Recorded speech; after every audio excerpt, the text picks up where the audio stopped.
Renegade Immortal, Chapter 2 Immortals. As the carriage quickly rolled along the road, Wang Lin's body bounced with the uneven ground. In his arms was the package that contained all of his parents' hopes. He was leaving the village he had lived in for 15 years. The trip wouldn't be a short one.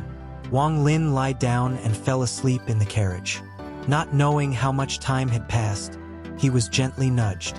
He opened his eyes to look up to see fourth uncle, who looked at him smiling and asked, "Taizhu, how do you feel about leaving home for the first time?"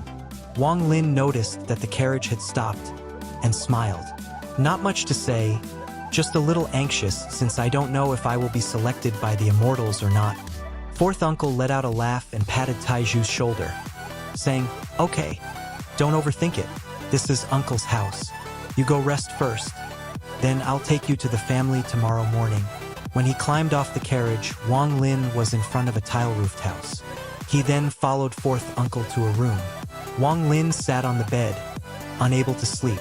The things his parents, village, and relatives said flashed through his mind. He signed in his heart. The thought of becoming the disciple of an immortal became heavier in his mind. Time passed by, bit by bit. A moment later, the sun gradually rose. Wang Lin didn't get much rest the whole night, but he was still full of energy. With a trace of fear, he followed fourth uncle to the main house of the Wang family.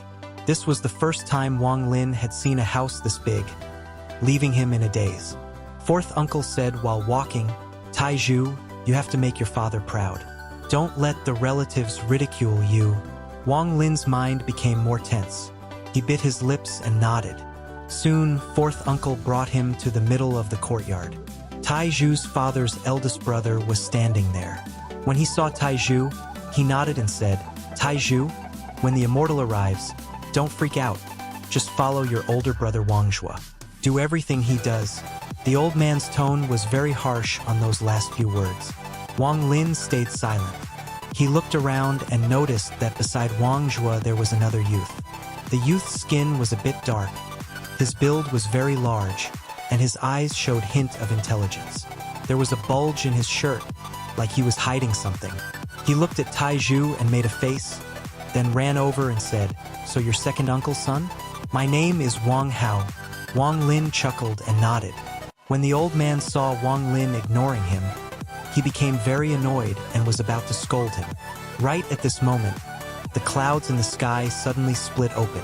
Then a sword of light suddenly descended like lightning. After the light disappeared, there stood a youth in white whose eyes were bright and piercing, emitting an elegant spirit. His cold eyes swept across the three youths, especially at the youth with the bulge in his shirt. He asked coldly, "Are these three the ones recommended by the Wang family? This is an immortal?" Under his gaze, Wang Lin started to feel cold. His heart pounded and his face paled while staring at the immortal. The dark-skinned youth, upon seeing immortal, placed his hands near the pockets of his pants, showing a respectful demeanor. His eyes held a fanatical expression. Only Wangzhua casually looked at the others and snorted. Wangzhua's father quickly stepped forward and respectfully said, "Immortal, these three are the Wang family's recommendations." The youth nodded and then impatiently said, "Who is Wangzhua?" The old man's face showed a flash of happiness. Then he quickly pulled Wangzhua. "Immortal, this is my son, Wangzhua." The immortal youth gave Wangzhou a deep look. Then his face brightened and he nodded. Wangzhou is indeed talented. No wonder martial uncle took a liking to him. Wangzhou proudly looked at Wang Lin and the smart-looking youth and proudly said, "This is natural.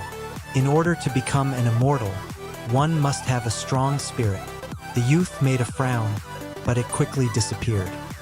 He faintly smiled at Wangzhua's direction, waved his sleeves, and took the three youths on the rainbow and disappeared. Fourth uncle looked into the sky and muttered, "Taizhu, you must be selected." Wang Lin felt his body lighten, and the wind hitting his face caused him pain. On closer inspection, he noticed that he was under the arm of the youth, and they were flying quickly through the sky. The village turned into little black dots as they quickly flew forward. After just a little, the wind caused his eyes to tear up and turn red. "Unless you three want to become blind, close your eyes," the youth said coldly. Wang Lin's heart tensed, and he quickly closed his eyes, afraid to keep looking. After a short period of time, Wang Lin could feel that the youth was short of breath and his speed started decreasing. Then, in a flash, the youth quickly descended. The moment before landing, the youth loosened his arm and the three youths fell to the ground. Thankfully, the fall wasn't hard, so the three got up quickly. In front of Wang Lin was a paradise-like scene, with mountains, flowers, and a river. It was a truly idyllic scene. Straight ahead stood a towering mountain, its peak covered in clouds that hid its true appearance. Echoes of beasts' cries could be heard. There was a path of twisted steps that snaked its way down the mountain, like a painting, evoking a feeling of a different world. Far off in the distance, there was a hall at the top of the mountain. Even though it was covered by the clouds, the shining bright light made people to want to worship it. Next to the hall, there was a silver-colored bridge with the shape of the crescent moon connecting that peak with another mountain peak. With these natural beauties, this was truly worthy of being the location of the Hangyu sect. The Hangyu sect was one of the few cultivation sects in the country of Zhao. 500 years ago, it was the leading force of cultivation sects in the country of Zhao and had several nascent soul-old monsters. However, with the passage of time, it had shrunken to its current size and was only able to barely have a foothold in the cultivation world. However, for the mortals near the Hangyu sect, it was still an elusive figure. Little brother Zhang, are these the three candidates recommended by the Wang family? A middle-aged man dressed in black with an immortal demeanor floated down from the mountain peak. The youth showed a face full of respect and said, "Third brother, these are the Wang family's three recommended youths." The middle-aged man's gaze swept across them, focusing on Wang Zhou a few times. Smiling, he said, "I know you are about to have a breakthrough. I'll handle the test, you go cultivate." The youth agreed. Then his body moved toward the mountain and disappeared without a trace in the blink of an eye. Wang Lin stared at the scene before him full of excitement. Suddenly, he noticed someone tugging his clothes and turned around. It was Wang Hao. Eyes filled with excitement, he said, "This is where immortals live. Damn it. No matter what, Wang Hao, must be selected." After saying so, he touched the bulging object concealed in his shirt.